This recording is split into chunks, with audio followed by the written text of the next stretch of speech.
Welcome to Nintendo Voice Chat for the week of September 19th, 2015. I am your host, Jose Otero, and this is IGN's Nintendo Show. We have a lot to talk about today, and joining us, Schneider. Jose! Where is that from? That's just my happiness over Jose being here and not stuck in the lands of destiny. Okay, yeah, I've been stuck there for quite some time. You have red eyes, and I think your eyes are blinking at different speeds now. Yeah. I also have a lazy eye. It's really bad. Brian Altano will not be here this week. He is in Portland. But to the rescue, Kallie Plagge. Hello. What's going on? I am also very tired because Yes. I didn't stay playing Destiny. I stayed up working for things. You've been playing a lot of Animal Crossing, which we're going to talk about on the show. Nintendo named a new president. There's a company-wide restructuring happening. There is so much to talk about. Star Fox got delayed. Yeah. So buckle up because it is going to be quite a ride. Let's start with the first big story of this week. Nintendo announced that Tatsumi Kimishima will fulfill the role of new president for the company, president, CEO, representative director.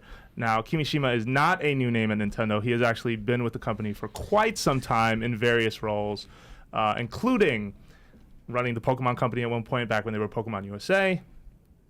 He was head of human resources internally, too, apparently, at some point in his career. He's done a lot. Just to put that out there for folks. He was obviously we've bumped into him when he was in charge of NOA for a certain time period. Before Reggie. Nintendo's never given us a chance to interview him, which I think was very telling, even back then, because we did ask to interview him, right? Obviously, the leader of the company setting the rules for the U.S. market, but he's definitely a different kind of leader from an Iwata or a Reggie. And just to finish fleshing out this timeline, so Reggie came into the picture, and that became sort of the face of NOA. Then over time, Kimishima's role was still head of NOA until he sort of stepped back. I believe he was on board of directors and a bunch of other positions, and Iwata took that post in April of 2013, if the research is right. So, yeah, he's general manager of corporate analysis and administration division. I don't know what that means. He's also head of human resources division, which could mean he also has some insight, at least into talent and people who work there. However, there was some reaction to this face because he is 65 years old, because he has not been a public figure for Nintendo, and because he's following Iwata, who in a lot of ways was a very special snowflake. And I think for a lot of us, we sort of overlooked just how special he was, right? I mean, we're talking about someone who came into the business as a programmer, who rose to a management level position and oversaw projects, but also took opportunities to jump in and get in the weeds, like roll up his sleeves, work on it, and also became the direct face of the company's messaging, which, you don't really see that very often. Yeah. Very true. And that's, there was a reaction. Obviously, a lot of people, whether they're shareholders or just fans of Nintendo, are looking towards Nintendo to kind of have fresh new leadership, right? And like sometimes you equate that with young or different or the same as Iwata, right? Let's be clear, though. Nintendo has a face, and that's the world's most famous game designer, Mr. Miyamoto, right? That's right. And so the need to have another face, public-facing, is not as high. They have tremendously smart designers, great speakers. Aonuma is there, obviously, with the Zelda franchise. So they have that.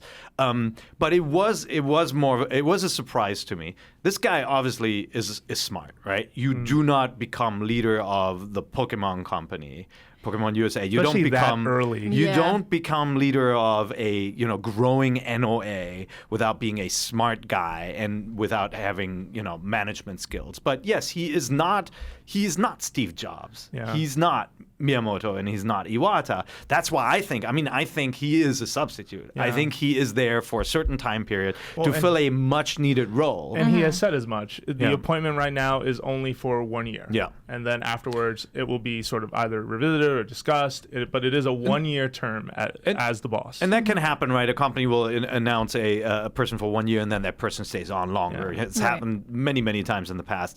I don't think that will happen here. I do think he's jumping in, and they're going to find somebody. And your bigger point being, he doesn't have to be Iwata. Like, he is, there are enough faces, Nintendo has enough faces, I feel, with their messaging in different territories, that they don't have to worry about that, and that the leader does not have to be the YouTuber in chief. You know what I mean? Like, that's not necessary for his role. Like, his role is to keep the business moving. Not all leaders have to be as charismatic as ones that we've seen, right? Like, as long as he has clearly, like you said, he has the management skills, which, for a 1-year term is appropriate, I think. Yeah.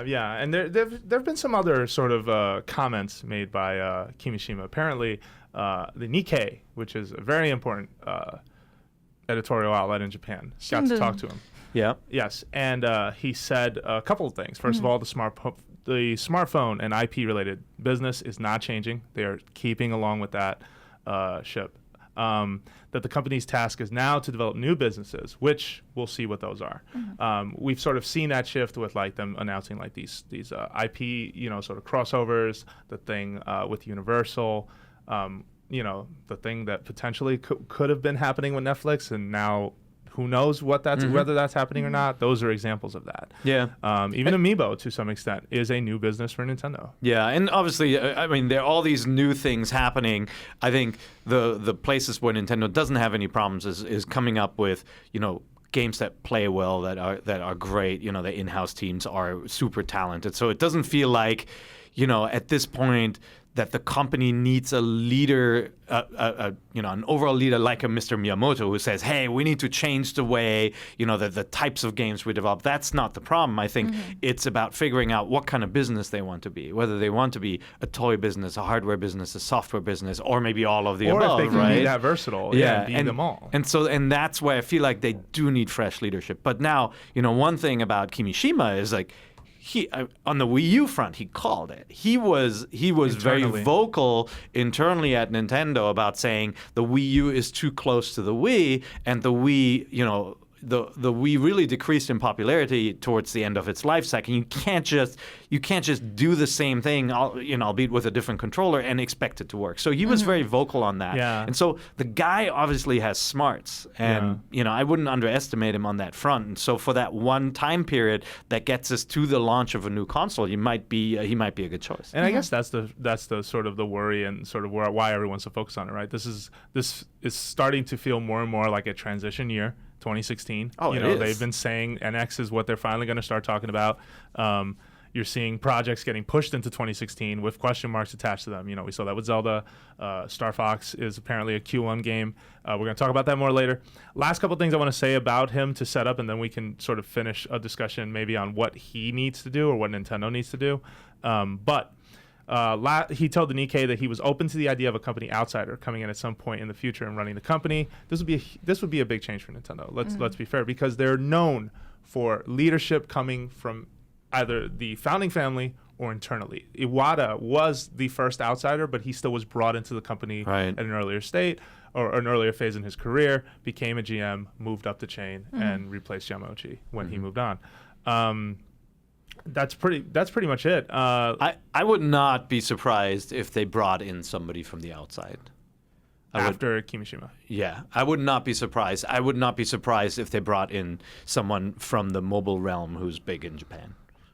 Yeah, we'll see what happens, but I think the principal complaint that the guy is too old is a silly one, given that many companies with aging leaders have performed really well. And, we're obviously seeing, we're seeing great success with studios that are working on, superhero movies where we have older leadership. So, that's not, as the old guy, I got to say this, let's not underestimate the old people. Well, I don't really understand why that's a concern people have anyway. Like, I think that you need to have a lot of experience in your field to be at that level anyway. Like it just doesn't make sense to me. Like, oh, he's old-ish. Well, yeah. And it's like that's not a fair assessment at all, I think. Well, not a lot of knowledge comes from experience, and you take a company like Nintendo that isn't known for massive layoffs, keeps people, especially people who have worked on good stuff in the company for a very long time. I mean, Miyamoto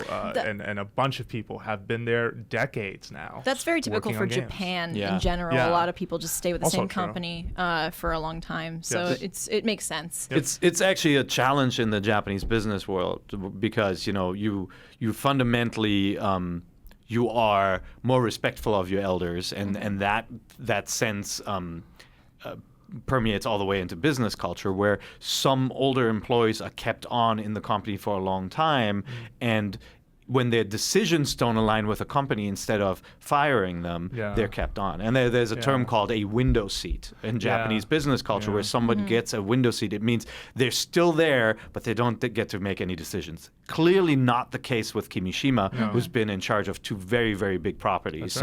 I'm expecting him to make some decisions, especially since he's saying Iwata didn't leave, in quotes, instructions on what to do next. I feel like the instructions are there, right, in his speeches and the direction the company's taking with the toys. When they're talking about becoming an entertainment company, and ultimately he's going to be the guy at the front line sort of helping make those decisions. So we're going to hear what Kimishima has to say to investors on October 28th, Wednesday, in Japan.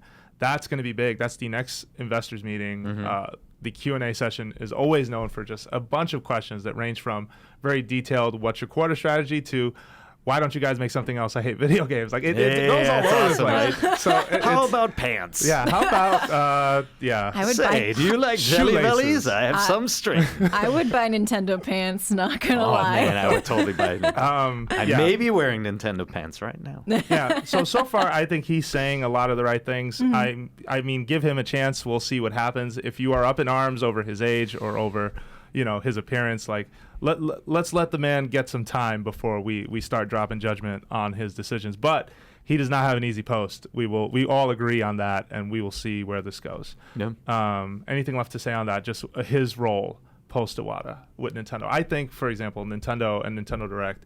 Nintendo Direct can shift into being a very region-specific thing. NOA has faces that we all know and can make those announcements. NOE has those faces. Yeah. NCL has faces that all those territories recognize.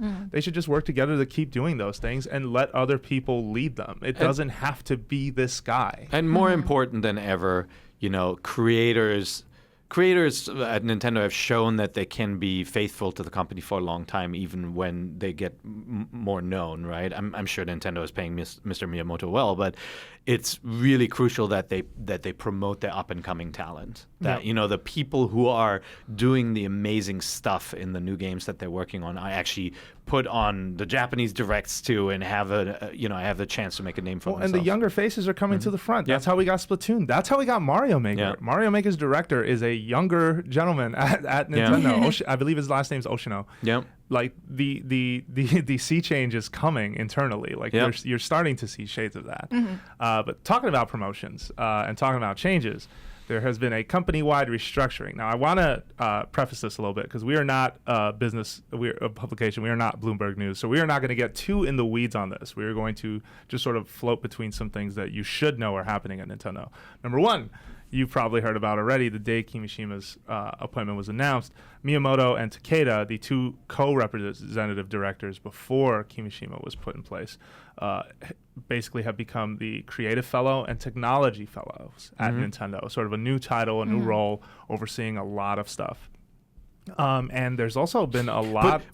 a new role, but what they've always done. What they've always done. Like, let's face it. Like, sometimes restructurings just put a different title on something that was already working, but not explicitly put into writing. That's very true. Yeah. So they've merged. So I'm going to do my best not to stumble through reading this. They've merged Integrated Research and Development Division and System Development Division into a new platform technology group. Basically, this group is responsible for development of Nintendo hardware, OS, development tools, network. Bear in mind, before all these mergers, they also merged their handheld and their home console teams, which has always led to speculation about the next device being 2 different things, or the platform being in 2 different places, which could very well be true. EAD and SPD. So Nintendo EAD is the company behind Splatoon, is the part of the company that's behind Splatoon. It's part of the company that is behind most Mario and Zelda games. We're talking about the top teams at Nintendo are part of Entertainment, Analysis, and Development Division. They have merged with SPD, which also has some great designers in its own right. So these two have been merged, and they're going to be called the Entertainment Planning and Development Division. This group is responsible to aid in the creation of games on Nintendo platforms, but also smartphones. And apparently, Iguchi, who we know, Katsuya Iguchi, who is the producer for the Animal Crossing series, and Yoshiaki Koizumi, who is producer for several Mario 3D titles, share the position of Deputy General Manager of that group. And the big boss for that section is Shinya Takahashi, who we talked to last year at E3. He was the former head of SPD. It's a lot. Lastly, on the business side, there is an entirely new department called the Business Development Division. This group is responsible for, first of all, I found this really interesting in the information we got. Quote, refining the business model for the dedicated video game system business. Okay, so what that means? What does that mean? I mean, this business model seems to be unchanged for a very long time. What is this suggesting? Maybe, but maybe not, right? Like the Wii model and certainly the handheld model was cheaper game development, ignoring R&D, but like cheaper games than a Metal Gear or a Destiny, AAA, right? Like still really good experiences, but being much more cost conscious about the overhead of it. So basically the big indie movie to the blockbuster movie. That was the strategy with a lot of those titles, right? Which is a different business model from what Xbox and Sony do with games like Uncharted and Halo. These are very, very expensive games. They're it very takes 3-4 years to make them, sometimes that long, or 2, High risk. Nintendo in the past has said, hey, we want to be able to make these games, iterate on the games faster. Right, so that is a shift that we've seen in the past. Majora's Mask was an example of where they tried that and it didn't work. Right, like it still took them too long because they're tinkerers. They gotta keep going. They don't want to let it go. So I have a feeling like they're trying to figure out what can we do with our dedicated platforms. Can they become like the new Apple TV, which is an open platform that anybody can publish games to? That would be a fundamental shift in business strategy. Add monetized games versus, licensing. Like there are all these different directions that could be going, and I think they need to deeply look at this, and that's reflected here. Or even an Android-based console, or et cetera, et cetera. All of that. The business model of video games where you pay $60 for a game, and then, there'll be a sequel in 3 years, that has fundamentally changed already. I mean, the disruptors, mobile phones, and certainly some of these micro the App consoles Store, and Google Play Store. It's gonna change. It doesn't mean anybody has to like pee their pants now and say there will never be a Metal Gear. Bad example, maybe there won't be, but there will never be another. There will never be another Legend of Zelda big game like that. That's like saying there'll never be another Jurassic Park or another Back to the Future. There was another Jurassic Park. There's gonna be another Back to the Future, right? Like it'll keep going like that. Okay. So they're also in charge of growing Nintendo smartphone game business, as well as any new businesses that will feature Nintendo's IP. Interestingly enough, none of this says what's happening with quality of life, and if that is still an initiative for the company or not. Yeah. One would assume yes, but who knows? We have a full table of who got what job, where they are now. Come check that out on IGN. Apparently, how do you find it? What's it called? It is Nintendo reveals restructuring plans. Reveals restructuring plans. Yeah, that was it. Our search engine on IGN actually works now if you haven't used it in years. Yeah. Miracles so can happen. It's worked for a while. For you. A lot of features getting improved. Oh, nice. Now we're singing. Yeah. Watch out. I'm going to bust out the Splatoon tunes. No, don't do it. Splatoons. Splatoons. Ready for the ping pong game. Oh, here we go. Nintendo Directs will continue. We got a statement from Nintendo basically telling us, so first of all, it wasn't so much that the company had said they were going away, but the big question from us was, okay, you've got a new boss. You haven't said much about these presentations since Iwata has passed. Yeah. Like, do you have any comment there? What do you have to say there? And they told us in a statement, Nintendo Directs will continue, but we have no details to provide on who will be featured or the topics that will be covered. It's fine. We weren't asking. But more importantly, this Nintendo has been a company that has been speaking directly to its fans for some time now. I want to say almost 5 years or over 5 years, where the messaging is coming basically from them. They use these direct presentations to announce new features, new modes. They show footage. Usually they get timed around some of the articles that we publish because, that's apparently how it works sometimes, right? We preview a game and then we put up a preview and, oh, there's Nintendo Direct also around the same time. Go figure. And so, these things aren't going away. And we touched on this a little bit with the Kimishima discussion earlier, but, maybe they're going to be region-specific now, more region-specific. Maybe NOA is going to take a bigger role on just talking to America, which is what it should be doing. Yeah, and I think there's some behind-the-scenes stuff going on. NOA is definitely staffing up on NVC staff. NVC staff, Jesus. Direct staff. What are you doing? You're getting old, So you're saying there is a problem. My eyes went wide when you said that. I was like, wait, what? I tend to notice when somebody tries to hire our employees. So, no, they're definitely staffing up. And so I do think that's a good assessment that it'll be more region-specific. Okay. Yeah. Cool. We haven't seen one in a while. Do you expect we'll see one before 2015? Yeah, For the there's end of got to be 2015? something, Yeah, especially fun. now with, the next news we're going to be talking about, I'm assuming. They need to talk up some of the games that they've got coming out, right? Like, there's not a whole lot this holiday season. We're getting there. Yeah. We're getting there. Getting there. What do you think in terms of sort of direction? Will we see one before the end of the year? It would I would like to, because I don't know if we're getting there, but like delaying games, you kind of got to keep the hype alive. I think you got to kind of show what you have so far and like convince people like that it's worth the wait, right? So I don't know. I would like that. I think it's a no-brainer. They have Yeah. to message their fan base. Yeah. Because the last message the fan base got, outside of, from publications and talking to each other was, Right. Iwata's passing, and it's been quiet. There have been releases in Splatoon, new DLC, so there's positive news, but there's no like, hey, this is what's big and new and coming up, That's right. Yeah, That's I right. think they need to almost. Yeah. Well, maybe a Pikmin 4 Direct or Oh, something. well, maybe there's a Pikmin 4. How funny you bring that up. Yeah. Have we talked about that on the No. show quickly? We didn't. No. Miyamoto, talking to Eurogamer, Yeah. was asked the question, what's going on with Pikmin? And he says, oh, we're almost done with the fourth one. Surprise! It's funny because And there's fireworks! Eurogamer sat on this quote for a long time, so I don't know if there was some sort of like, hey, you can keep it in the interview, but you can't publish this until a certain date. It seems really weird that it only comes out like a week ago. Very, very strange. But he clearly confirmed it. And then Nintendo said, yes, that's exactly true. Complete surprise to me. I didn't think they would do a Pikmin 4 for the Wii U, certainly. We don't know the details, Is it a obviously. mobile game? Is it No. a 3DS That would game? be No, it's so got to be weird like, on mobile. It makes sense, right? You have the engine. Not This- work on mobile. It wouldn't because of the screen size, but it would if you played the update. I've said nothing but great things about that update last E3 that they put out that put in basically started up the gamepad controls the way it should have been played from the start. Yeah. Had touch controls on the touchscreen, really easy using off TV play to toss Pikmin at exactly what you want using a stylus. I'm not saying my phone's big enough for that, but Yeah. maybe. And I'm not even putting a lot of stock in that, to be honest. Yeah. Who knows what it's on, if it's NX or not. But man, just here you go, Pikmin Bomb. Enjoy. That'd be a nice direct to Yeah. have. They should do that.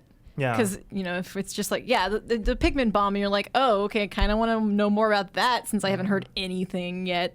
They have the engine. It was a really fun game. If they have a design team that has a lot of ideas for new levels, right?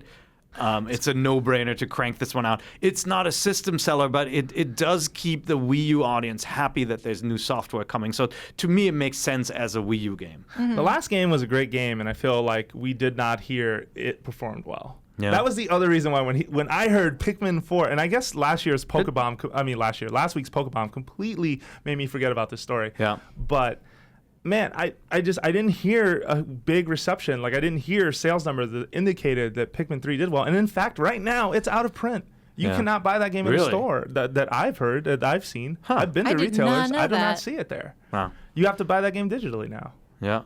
Oh, that's a bummer. No, look, At least in the US. The franchise was never as big as their core stuff, right? And I'm sure they're thinking of ways to make it bigger. Because there's no reason that it's not bigger. It's a smartly designed game. It's not hard to figure out how to play this, right? And it's not such a niche genre that it would keep people out. It simply does not have that Mario character appeal that the other titles have. You know. But when they die, I got so sad. No, like. I feel like when I you do try... connect to those little plants. No, that's not to say. Like I they think were the Pikmin characters are awesome. And sacrifices worth it. the enemies are so creative, right? Yeah, like they are. this franchise deserves to be noticed. And its You're right. perspective on the world is, I think, what has always kind of drew my attention. Where Mm-hmm. everything is so I've always dreamed that there would be an installment where like you'd see like a human possibly or something stomping around in the background on some Shadow of the Colossus. Like maybe I'm not gonna fight it, like maybe not on that level, but just say, hey, that's over there, and you should not go there right now. Yeah, like that Deadly sounds- Creatures style. Did you ever play that game on the little Wii? bit, yeah. Yeah. There was like you were being chased by humans. They were like trying to dig, and like you saw the feet. It was really cool. The humans were the Whoa. deadly creatures. Yeah. No. Well. Yeah. Yes. How about that? Yeah, Spoilers. Sorry. So we're gonna take a quick break. Oh wait, do you want to I add just one want more to say thing? that Yeah, I please. think that the strong suit of Pikmin is that it's kind of the sense of rediscovering a world that you're already familiar with Yep. that makes it so wonderful. Yeah. So Yeah. yeah, it should get more Welcome. attention. I want that game. I really want that game. Yeah. Pikmin 4. Yeah. Yeah. Yeah, same. Yeah. Okay. I'll take it wherever I can get it. We're going to take a quick break, and when we come back, Star Fox Zero got delayed. That's really unfortunate. Stay with us. Welcome back. Jose Otero here with Kallie Plagge and Per Schneider. Yeah. And Yeah. we are going to kick this off with Star Fox Zero talk. It's been I can't wait to play it. We It's out, should what, like in have 2 weeks? seen this coming. stop. We should have. It's the middle of September. There hasn't been a new demo. There hasn't been a new trailer. There hasn't been a new screenshot. They have not said a word. Given post Iwata and the sad message that was around that, I didn't expect them to rush to promote a game. But at the same time, we didn't hear anything about this game for some time. It wasn't so I a think red it just slipped under the radar. It wasn't a red flag to me because I honestly think, I mean, the game is not that well received, and when that happens, you know, see, for example, what did we have with Devil's Third, right? Like Devil's Third was under the radar for a very, very long time, and they may have been indecision, but it's like when Nintendo knows that the audience does not love what they're seeing, like a big portion of the audience, they're quieter on it, and then you know they like to let the game speak for itself when it comes out. Yeah. That's what I thought was happening with Star Fox. Like to be clear, my fundamental issue with the game was not so much the visuals, which a lot of people said don't look that great. It was I didn't feel it was intuitive to play. You know, there were huge issues with it, and I felt like they needed to fix that. So maybe that's what this is about. Yeah, I was the flip side of that, where I felt, and at E3, first of all, just for context, E3 was the unveiling of that game, and it was a mixed reception. Yeah. Some people really enjoyed it, some people did not. Really? Was there anybody who says this is awesome? I can't wait to play I'm more. sure there were. Really? I'm absolutely sure there were. I thought that display was awesome. The Yeah. display they had on in their booth yeah. was cool, but And on the other flip than side, that- like in terms of controlling the R-Wing, I was fine. But I'm also a lot more used to motion control, maybe. Like, I don't know. I'm not going to make excuses for them because I don't need to do that. But Right.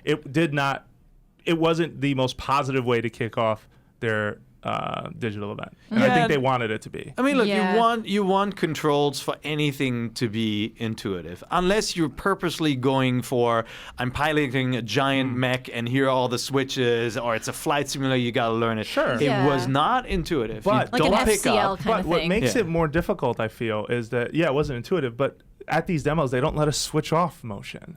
And so it gets lost in the weeds that you can switch off motion. This was the same problem Splatoon had a year and a half ago, Yeah. or a year and a couple months ago, where we came out of E3 not sure what to make of it because Nintendo was insistent of only one way for us to play it. And I get the intent there. They want you to have an open mind, but that could be frustrating when that's not. That's like asking me to play on an inverted setup and not allow me to switch the controls back Yeah. the way they should be, the way I'm accustomed. I Yeah. hear you, but this game is designed for motion controls more so than Splatoon. By the way, playing with motion controls is the only way in Splatoon. That's Come on. right. I agree. Agree. The better players use motion. I'm best. not the better player, but I still use motion. But you aspire to be a better player. Oh yeah, I had a winning streak yesterday, like 10 And I times wasn't in a row. there. It was I've awesome. seen you have a dying streak. Keep Yeah, I going. have that. No, that happens. No. Yeah, I feel like the setup for that game is not intuitive. Granted, you don't get the benefit of the learning ramp up that you get when you buy a new game, right? Like when you first played some of the classic first-person shooters on consoles, when we played dual sticks for the first time, they walk you through this thing going like, look up. Oh, I see you like this control, they had right? that mission at the demo, but a lot of people skipped it. Sorry, And so that you get the benefit when you're playing a whole game of this kind of tutorial, and so maybe it'll be better. I'll keep an open mind. I am used to picking up a Nintendo game and feeling that the controls are intuitive. They were always really good at that, and this game was not. But you didn't have that opinion when you first played Splatoon. And you warmed up to the motion. The motion is the best way to play. You grew into that with the more time you played. I said it was. I definitely said it was confusing when I first picked it up. Yeah. You were going to say. Sorry. Oh, I was just going to say about making the demos uniform in that way. I think is just a very Nintendo thing, because they're, most Nintendo games don't have like difficulty levels. They kind of want everyone to have the same experience with the game. So it would make sense that they wouldn't allow you to kind of switch things up. They want everyone to have the same demo experience when they're first experienced. I use that word too many times. When they're first introduced to this game, they want everybody to have the same experience. So it makes sense, but it is also frustrating when... Well, when you said the dual stick shooters thing, because I used to play tons of those, and I just remember like in Combat Evolved, the whole like look up, look down, invert. Do you like it better? I'm no. bringing your shields down. And they kind of ease you into that. And at first, if you're used to mouse and keyboard, that is super terrible, and you're like, I hate this so much. But then you get used to it. You learn the controls for sure. Right. So getting introduced to a game that way is very frustrating. I don't think gives the best impression. But once you do get used to it, like with Splatoon, you're like, oh wait, I get it now. Finally. And that's where if Star Fox builds up to the more complex controls, like if they start with like, hey, here's the old Star Fox you remember, and you're like, oh, this is cool, and then it gets a little bit more complex, and you learn more ways of controlling it. I think that's going to be ultimately be good, and maybe that's what they're working on. But the game just, like it doesn't have the visual wow factor. There's just no question about it. No matter who you are, when you look at this game for the first time, you're not going to be blown away. No. It goes down to textures and just the environments and how crude some of the things look. But that's okay. Like I would be okay with a Star Fox 64 running at 60 frames per second with just tons of stuff on screen. I can totally handle that. But then I need something else that wows me. And like replaying something that feels like an old mission. As the chicken walker doesn't wow you? Doesn't look awesome.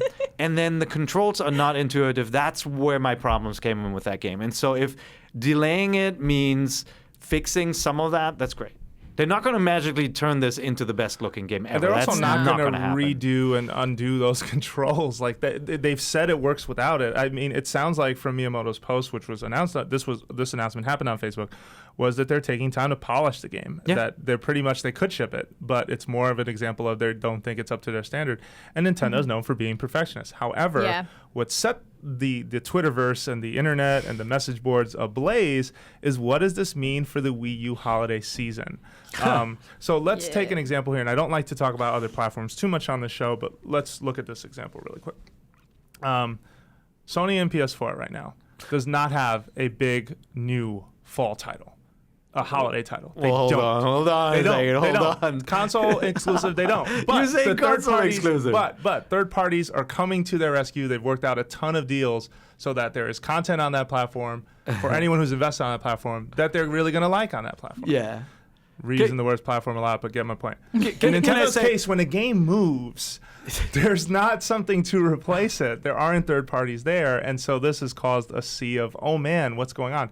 This holiday you're telling me this holiday for Sony, there's a big fall title?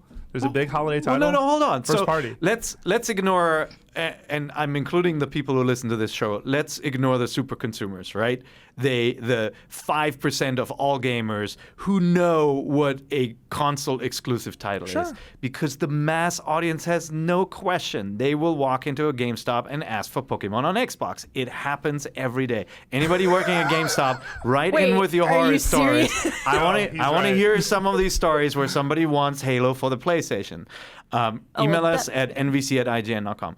Nobody who owns an Xbox One knows that Rise of the Tomb Raider is not made by Microsoft. I'm not saying nobody. Most people who own this platform do not know that. To them, Rise of the Tomb Raider is a reason to pick up an Xbox One controller this fall. Okay. And there are deals like that on the Sony side. Ignoring a Uncharted collection, which is, I love those games, man. Uncharted 2 is one of my favorite games of all time. That's not the same as a big holiday title, though. Yeah, but it is like a Wind Waker remake, right? Okay, it's a game that people love. Everybody who hasn't played it will say, oh, these good. And people will say, that's freaking amazing. You got to play But you are overlooking a little bit the effect of that you could only get this experience on a certain platform. Like, that drives people to buy a platform. Yeah. If I could get Call of Duty on Xbox and I could get Call of Duty on a PS4, why the heck am I going to pick one over the other? That's their job to make that case. Okay, but I think the case right now is those two consoles versus Nintendo, right? They're very similar experiences, and yes, they're struggling, especially Microsoft, with differentiating factors. How are we different from Sony? Well, they just released Forza, right? There's a Gran Turismo style, really good racing game on that platform. Fantastic so game. As a racing gamer, you're like, oh, maybe I'm going to get an Xbox One. That's right. And by the way, I'm not saying I love one console more than the others, although I do most of my playing on the PlayStation 4 usually, and last generation was the Xbox 360, right? So there's definitely a shift. But there is just so much on those machines versus the Wii U. Let's not ignore, there is a Call of Duty. There is a Star Wars Battlefront, that's the point I'm trying to make. Right? When a Nintendo game disappears from a holiday lineup, nothing replaces it, or at least nothing appears to replace it right now. So the rest of this lineup is Xenoblade Chronicles X. Yep. In October, Yoshi Woolly World. Mario Tennis Ultra Smash does not have a date. There's a Fatal Frame and a Devil's Third game for people who care about them. I don't, but I'm going to make sure they get included. Animal Crossing Amiibo Festival is also a part of that. These are all Wii U games. Which is Mario Party with Animal Crossing characters. That's right. Thanks for that reminder. I guess for me, the question is, Nintendo is always known for having a big game the week before Black Friday and a reason to buy. Yep. This year they don't have that. Do you think? And Star Fox, I don't think Star Fox was that game. No. To be fair, too. Like I think we all saw that coming. They wanted it to be, and we've been pretty vocal about that on this podcast. That we didn't think it was going to be a driver, but it is also I saw it as a support title. You have a Wii U, so you're getting a new game to play, and it is a beloved classic franchise, right? Great way to put it. But yeah, like I'm on my computer. I just brought up the lineup for the PS4. Yeah, there isn't the big kind of new Uncharted or like Sony only title, right? I mean, they've got exclusive deals with third parties, like for Street Fighter going on for the future, all that, and Microsoft obviously has Halo. That's a very big title. It's a big one. But yeah, the Sony does not look as strong, but they can afford it. They've been outselling everybody there, and install base 25 million that's plus why the consoles, third parties, right? The deals that they've worked out, having like Call of Duty exclusive stuff on day one, Destiny stuff on day one, etc. Fallout potentially even Fallout 4, which is going to be one of the biggest games this year. No question. Star Wars Battlefront, same deal. And so that's why I think, it is a quiet fourth quarter for Nintendo. With another title dropping out, that is definitely not an improvement. And I think it'll make it very hard for them to tell a compelling marketing message on why you should pick up the Wii U. Now, Mario Maker is awesome. Yes, that is a Splatoon is reason to get awesome. it. These games are alive and kicking, and so maybe they'll focus on remarketing those and making sure that a bigger audience discovers them. But so Mario Tennis doesn't have a date. Do you put Mario Tennis out the week before Black Friday to have something as a support title for that system? Yeah, I think so. I'm expecting there to be a bigger title, or maybe there isn't one though, unless Pikmin 4 is it. No. That wouldn't be. No way. Yeah, it's hard to believe that in September a new title would pop up for 2 months down the road. That seems really tough. The only thing I could see is a game like Xenoblade being pulled, and that's the into other that slot. Does Xenoblade move up a few weeks? Yeah, and it's coming out December 4th right now, right? So that's actually a rough time spot for any game to launch usually. Yeah. It's nice that it's not in the fray of things, but they have nothing in the fray. It's a right hardcore now, game, open world, takes advantage of the system, looks and it's really good, nice. right? Maybe it's a bit niche, let's be honest, niche, however you want to say it. Niche. Yeah. Yeah, otherwise they could get Kung Fu Panda Showdown of Legendary Legends or the Peanuts movie in there. No, there really isn't much. But I guess we're all in agreement at least that this is good for Star Fox. Maybe this isn't great for the holiday. Maybe post-holiday we're not going to see any sort of improvement to Nintendo's situation. Who knows? Their targets for Wii U's this year are pretty much as low as they were last year or around the same place.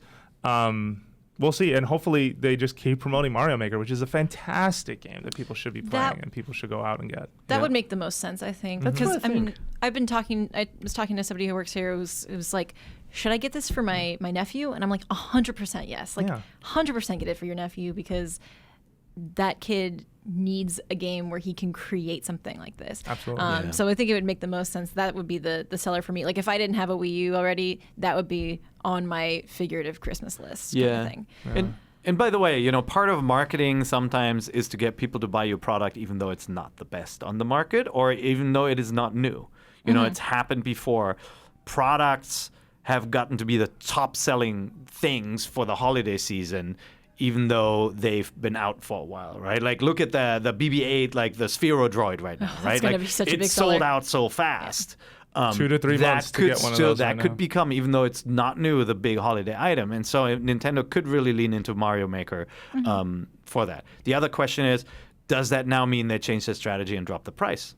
You know, will there be a budget bundle for the Wii U where then retailers get excited because, hey, people are going to come into the store. It's a different audience, not the day one consumer is going to buy this machine. Well, and they're trying more bundles. I mean, there was a Mario Maker bundle right before that game came out. There was a Mario Kart 8 bundle that has the DLC included, at least in North America. Sorry if you're in Europe or in Australia.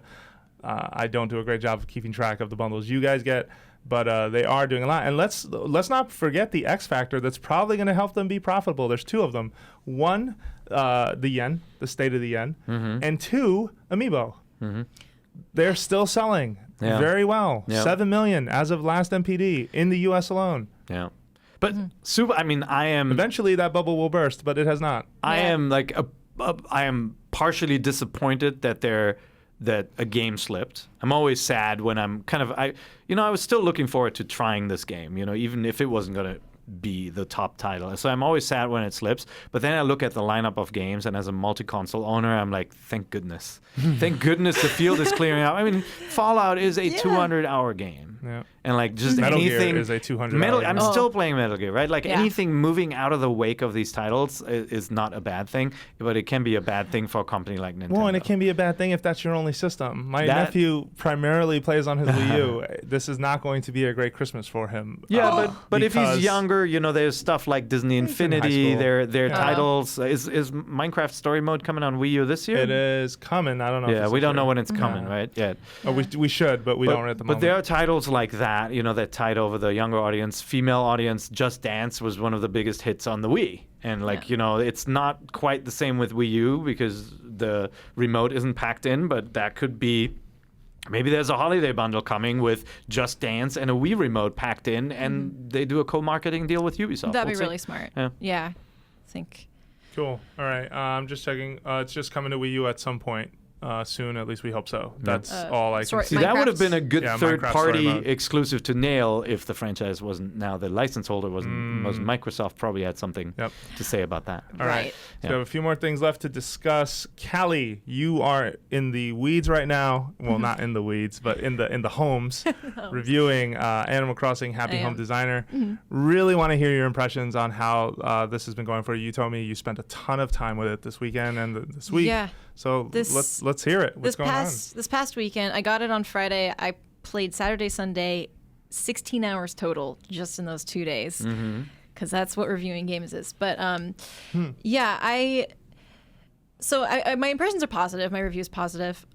There's some things that bothered me, like as far as I can tell, I have more than 20 hours invested in this game so far after just a week, not even a week, and there's no way to decorate. You don't have your own house. You don't have your own house to decorate. And I really wish that having you have this access to the whole catalog of Animal Crossing, all these things that are really hard to get in the main games, like really rare items.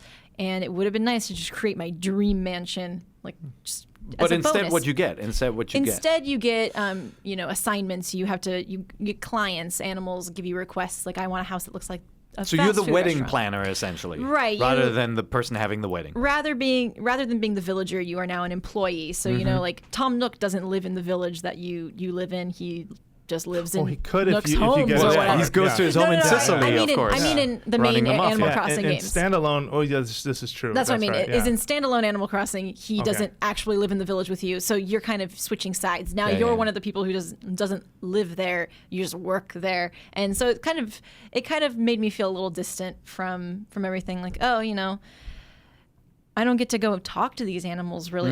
If I talk to them, like if you visit an animal's house and don't do a remodel, which you can do, you can revisit somebody's house you've already decorated, and if you unlocked better items or something, you can go redo it to your satisfaction, which is something I have wanted to do because I'll get to a house and be like, oh, I don't have this item that I know is in the catalog because I've been playing Animal Crossing for over 10 years and I can't put it in the house yet. So I'll go back, but if you don't redo their house and you just say hi to them, they don't really have much to say. You don't get that sense of befriending the animals. That's right. Or running into them during the course of a regular day like you would in the prior games. They did add that aspect of you can come over and just sort of dress up, like invite people over with those cards and then, take photos and do things like that. Is that fulfilling at all for you? That's cute. It's cute. Yeah. That's one of the things about Animal Crossing is the appeal is that it's charming and it's cute and it makes me smile. That's one of my positives in my review is even though I feel a little distant from the villagers, they still make me smile. They're still adorable. And I still feel compelled to give them the best possible house, even though there's no real reward for doing so. There's no feng shui. There's none of that There's stuff. no Happy Home Academy grading you, which is a good thing, I think, because if you had to base a house around the grading system, you would kind of be limited, I think. But there's no real incentive except just I want these virtual animals to like the house I made for them, which is Why silly. don't you love me? Yeah, it's so silly. That's the thing that Do you ever get depressed? You sit in a corner. just why don't you like my house? The purple giraffe didn't like my chairs. They all see that's the thing though. They always like it unless you don't include the things they require you to include. Okay. So That's the disappointing thing is you always like it no matter how hard I tried or how many minutes I spent. It's basically a village full of Canadians. They're just happy and love everything. Wow. I'm so sorry. Send all angry emails to... What? I'm saying Canadians are happy people who love stuff. You should have said Canadians don't send angry emails. That should have been your follow-up. Canadians don't send angry emails. There you go. I guess one of my observations then, the way you model homes is better than it's ever been in any better. Animal Crossing interacting with spaces. Yeah. But a series that isn't quite known for direction and objectives. It's more about what you want to do. Yeah. It sounds like when it has shifted to something that is much more direct and a task that you have to do every day for the most part, if you want, because you could also just skip work every day. Just putting that out there. You could just not do things, yeah. But it's like it more doesn't like feel the same, like even for a spin-off. It's so if you call the main series a sim, I would say this is a sandbox. It gives you a little more creativity, but less of a life. Less of a virtual life. So you get to do, and the thing is, I follow these blogs actually, like on Tumblr that just are for Animal Crossing homes, like home decoration blogs that are dedicated to this. People submit their house designs and stuff, and people are really into that aspect. So I think that having total freedom to decorate whatever you want, however you want, the outside of the house, experiment without having to be punished, like by paying Tom Nook a bunch of bells for it and then realizing you don't like it. All of that is super, super great. It's just, it does feel you don't distant. own something in it. You don't own something. You don't get the reward of having carefully collected all of these items from that you just had to happen upon. Got it. You don't get that sense of reward, but I did feel fulfilled after I built a house that was or even a community building that I loved. I was like, yes, I made it so well. And you're going to get a sense of joy from that. Yeah. Like I can picture my niece is going to enjoy that, right? She can put anything where she wants it to be and have a good time. I made an arcade. I was so happy. Did this game start life as a Mi Plaza game? Because it just sounds like it. It sounds like the flower kind of like, you grow your plants and then the flower shop says, hey, I need something that's spicy. Like that kind of setup feels like perfect for Mi Plaza, but it's obviously expanded in a much bigger game than those little mini games now. There's tons to do. I mean, I feel like I've barely scratched the surface because there's over 300 animal villagers, and I've maybe decorated like 30 of their houses. Like because I spend so much time doing each house, but also it's just there's so much in that catalog. There's so much to do. Cool. Okay. So you're liking it. I like it. Awesome. Yeah. I It kind of makes me want to play New Leaf, though. Like, I kind of just want to redo That happened New to Leaf. me. I went back to. I would jump between them, and I don't know if it's just because I've never seen the series like anything but the way a traditional Animal Crossing is. It's different. It's not better or worse. It's a different game. Like I said, it's not a sim. It's a sandbox. That's cool. Yeah. Okay. Awesome. So a few more things to round out because we got to go. Shovel Knight: Plague of Shadows is out now. We'll have impressions next week. I have not played it. Did you play it? No. When do we get the amiibo? Still TBD. Yeah. I don't think they have a date yet. At least I haven't seen one. Next thing, real quick. Super Mario Maker has over 1 million courses made, according to Nintendo. That's amazing. Yeah. 5 of which are mine.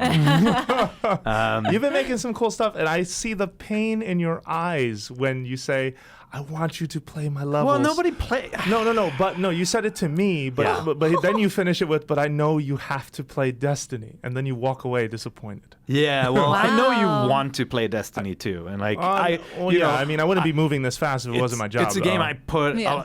dozens of hours course. into as well, and I actually enjoyed the experience. I just feel like I just don't have the time to keep up with it, and because it is more like an MMO, like a full-time job, to play this game. Yeah. And so I can't commit to that. That's why I like games with more mission-structured stuff, and I love Mario Maker because I come home, I relax now on the couch working on a level while somebody watches TV. I use the gamepad to design. Do your kids help you prototype and play levels? No, they 'Cause it can wanna be do their frustrating own. To That's have the- them do their own. They have all the input in the world. The problem is that we now have one level. No, they're pretty amazed at what I do. I'm pretty amazed at what they do too. My youngest, who's 9, made a level that is all the flying clown guys. The clown, the hover clown, whatever it's called. The clown car? Yeah, Clown car thing, right. yeah. He created a bunch of them, and they all have flames in them. And I'm like, that's stupid. They can't hurt you. The flames are just it's going to follow you said that's and stupid? bump into you. He's like, no, that's my ammo. He's riding one clown car with Yoshi, then he eats the flame and shoots the flames at the enemy fleet. So he created this like Red Baron air battle. I'm like, but you can just fly through the goal. He's like, you're not supposed to do that. So That's cute. it's cool to see the sandbox and like kids being creative in it. But the issue with Mario Maker is definitely discovery. There are a lot of really talented creators, and some really cool levels have high rankings, but there are a lot of bad levels with high rankings too. And it feels like Really? right now the discovery tool perpetuates that, right? Like once something is popular, it gets more popular because there is not a good discovery for a trending That's the level. problem with almost everything, I feel, that tries to curate lists. Like I have yet to, and if someone knows a service or a product, I feel like on YouTube I still Yeah. see this. I feel like on iTunes I still see this. When I'm trying to curate and find things, the most popular stuff stays popular, even though I don't like it. And the featured section, I'm never quite sure how something gets featured. And you end up having the featured list mirrors the starred list because there are creators that are in both, and that maybe it shouldn't be that way. Algorithms for discovery are the hardest thing to nail, and Yeah. Yeah. a game like this needs them more than anything, right? Like Netflix famously paid, $1 million to someone who could come back with a good algorithm that recommends other shows to watch for you, right? It is very important for a game like this where a very broad audience will create stuff. Just like YouTube, that the discovery mechanisms are good. And right now, they're not awesome, right? You can't follow your friends. The good thing is, some you can, external... but it takes some work. Well, Sorry. no, but it's not built in, right? Like I had a beef with that. I like Yeah. you, Jose. I want to see your levels. I can't without asking you for your phone number once again, right? Yeah. And that sucks. Yeah, I've been secretly posting, by the way. I'm not advertising my levels All right. anywhere. I'll You go. are. So I created one. I created a moving train level where I used the saws. I used them Yeah. as wheels. That's I used the conveyor belts as scenery going by. So they're little flowers going by the train because they're on a conveyor belt, right? So I spent a lot That's of so time. clever. That's very clever. I think you'll like it.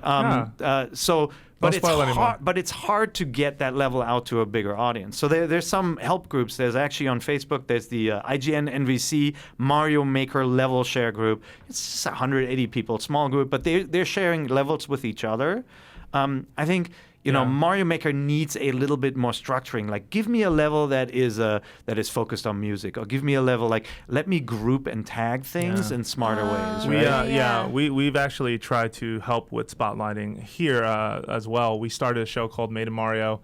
We've had two episodes, one about Zelda, pretty good Zelda levels, one about pretty good Metroid levels, and our next one, which will happen next week, we issued the challenge: take Super Mario World and a whole lot of springboards. Yeah. What can you do?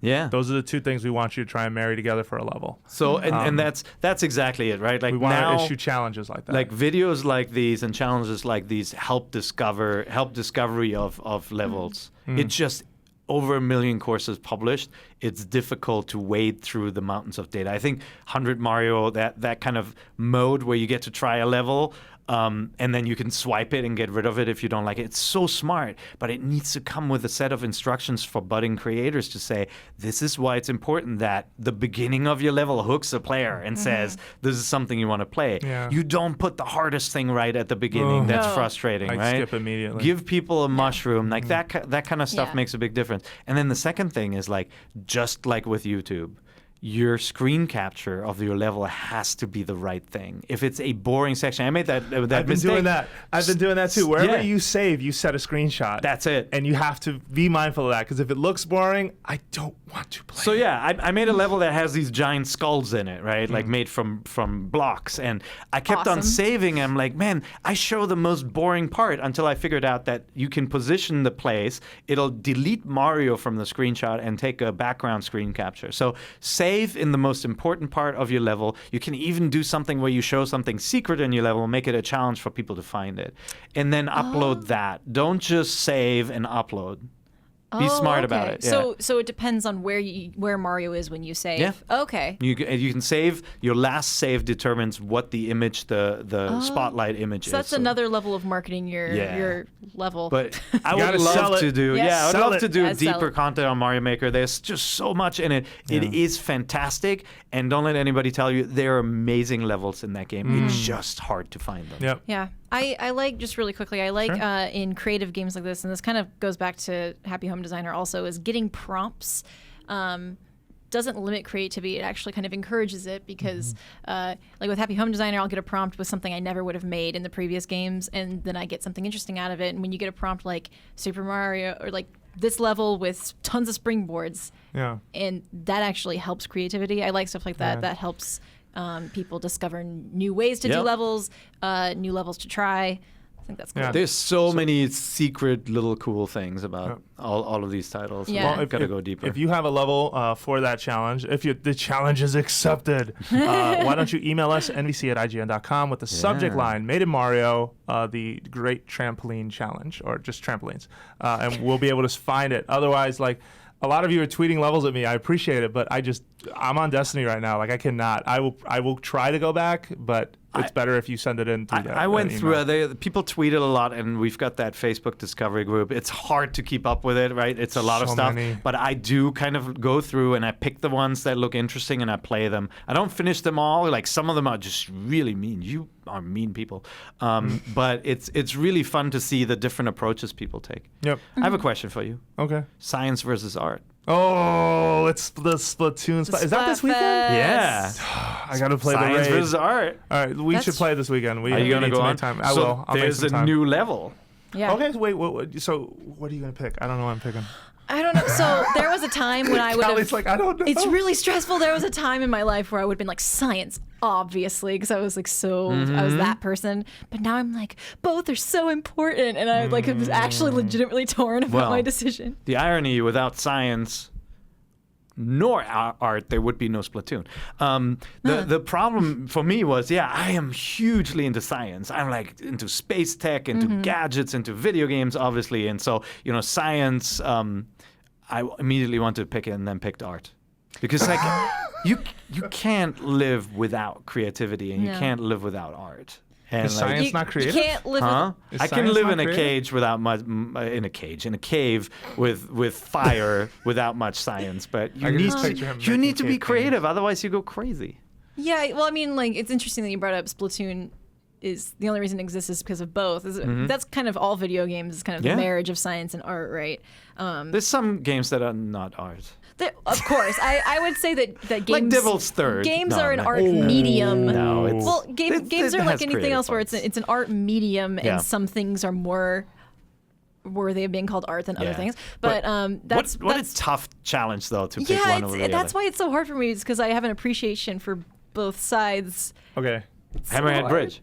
I think I'm going to go art. But I want to say I hope that they continue to be this creative with the Splatfest. Like, I feel like there have been a couple, like Autocons versus Decepticons was genius. Yeah. I want Mario versus Luigi by the end of the year. Oh, man. I also want maybe even Mario versus Sonic. Like, why not? Like, just go with it. Like, pick some of your IPs, because people want that T-shirt, and they're going to fight for that T-shirt, and they're going to have a good time. Peach versus Daisy. Yep, settle it. Finally. So you're going to play. Peach. You're going to play Gonna Despite Destiny this Text weekend. me. I will make time. I can't just play the raid so all weekend. You haven't even tried Hammerhead Bridge yet, huh? I haven't. It's a choke point map. It's very narrow and straight. So it's kind of like Port Mackerel. It is very much like that, but with more of a focus on two levels. You can shoot like in zones. You can shoot the zone from above through the grid.